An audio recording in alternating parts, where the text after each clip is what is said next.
આજ રોજ પવિત્ર પાવન ભૂમિ લાડોલા મુકામે આવા સંતો મહાપુરુષોના સાનિધ્યમાં મળ્યા છીએ. પંખીગણના ઉદ્ગાર તાળીઓના ગડગડાટથી સન્માનિત કરો સાહેબ.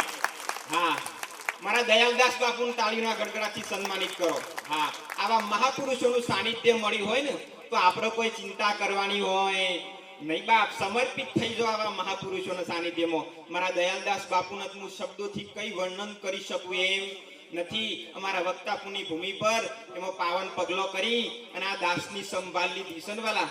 તો આવા મહાપુરુષોનું હું ક્યારેય ભૂલી શકું એમ નથી બાપ. આવા મહાપુરુષો જીવનની અંદર મળી જાય તો આપણું જીવન ધન્ય થઈ જાય. આવા મહાપુરુષોનું સાનિધ્ય મળવું બહુ દુર્લભ છે. શ્રીમદ લાલજી બાપાએ આપણને ખૂબ જીવદયા ઉપર, જીવદયા આતમ પૂજા દેવ નહીં કોઈ દૂજા, જીવદયા ઉપર ખૂબ ભાર મૂક્યું છે સાહેબ.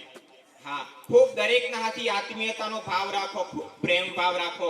પ્રાણી માત્રમાં પ્રભુ નિહાળો બાપ. પણ આ તો ઘણી વખત કેવું થાય છે, આપણા બાળકને આપણે ખૂબ લાડ કરીએ છીએ બાપ, પણ બાજુવાળું બાળક કોક ના ધોયા વગરનું લેટારું આવી જાય ને તો આછોથી આવી એમ કરીને સાહેબ રોડી મૂકીએ છીએ. હા, આ ના થવું જો. તમારા બાળકનું ખૂબ લાડ કરો છો તો બાજુવાળા બાળકની એક ટીમો આ બધું ના હોય. જ્ઞાતિ રે જાતિ નહીં હરિકેર દેશમાં કાઢવો વરણનો વિકાર. આ તો કહેવામાં આવે પણ અંતરમાંથી ભેદ જાય નહીં. એનું ભેદ ના જાતો આવા પ્રકાશદાસ બાપુ જેવા આવા મંચસ્થ વિરાજમાન મહાપુરુષોના સાનિધ્યમાં આપણે જઈએ ને ત્યાં આ બધું દૂર થાય. પૂજ્ય બાપુએ પેલા સરસ વાત કરી કે નર નારીની એકતાનો ખૂબ જરૂર છે અત્યારે. આપણે જોઈએ છીએ અમારા આ બા દયાલદાસ બાપુને કે બા શું ને એમ તો તાળીઓના ગડગડાટ સન્માનિત કરો બાપ. હા, આ બધો શક્તિનો સ્વરૂપ છે.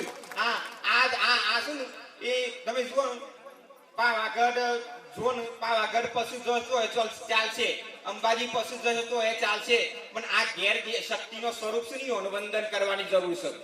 અત્યારે જુઓ ઘણા ભાઈઓ વ્યસનમાં એટલા વર્યા છે. તમે જુઓ પોટલ્યો બાટલ્યો પી અને બેનોનું ખૂબ તમે જુઓ તો તકલીફ પહોંચાડતા હોય છે.